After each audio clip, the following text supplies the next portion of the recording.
Hi friends, welcome to my channel. நம்ம channel இன்றைக்கி சப்பாத்தி வச்சு எப்படி ஒரு சூப்பரான நூடுல்ஸ் செய்யுதுன்னு பார்க்கலாம் வாங்க.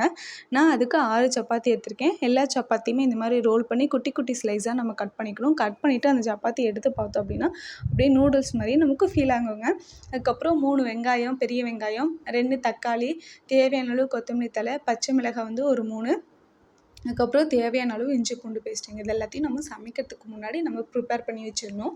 அதுக்கப்புறம் நம்ம வானலில் வந்துட்டு எண்ணெய் ஊற்றிட்டு கடுகுலாம் போட்டதுக்கப்புறம் வெங்காயம், தக்காளி, பச்சை மிளகாய், இந்த இஞ்சி பூண்டு பேஸ்ட் எல்லாமே நல்லா வதக்கிடணுங்க. நல்லா வதங்கிறதுக்கு தேவையான அளவு நம்ம தூள் உப்பு போட்டு நல்லா நம்ம வதங்கணும். வதங்கினதுக்கு அப்புறமா கொத்தமல்லி தூள், வீட்டில் ப்ரிப்பேர் பண்ண வரமிளகாய் தூள் எல்லாத்தையுமே போட்டு அந்த மசாலாவோட ஸ்மெல் போனதுக்கப்புறம் நம்ம வீட்டில் வச்சுருக்க நாட்டுக்கோழி முட்டை எங்கள் வீட்டில் இருந்ததுங்க, அதுதான் போட்டேன். நம்ம வந்து 2 முட்டை தான் எங்கள் வீட்டில் இருந்தது.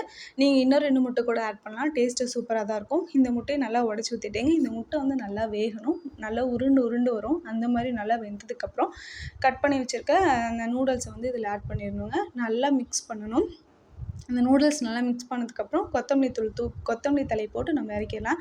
உங்கள் வீட்டில் சிக்கன் குழம்பு, மட்டன் குழம்பு அந்த மாதிரி குழம்புகள்லாம் இருந்துச்சுன்னா நீங்கள் அதில் அடுப்பு ஸ்லோ ஃப்ளேம் வச்சுட்டு அந்த குழம்பு ஊற்றி நல்லா மிக்ஸ் பண்ணிங்கன்னா கடையில் வாங்கி சாப்பிட்ற கொத்து பரோட்டா மாதிரியே இருக்குங்க. டேஸ்ட்டு சூப்பராக இருக்கும்.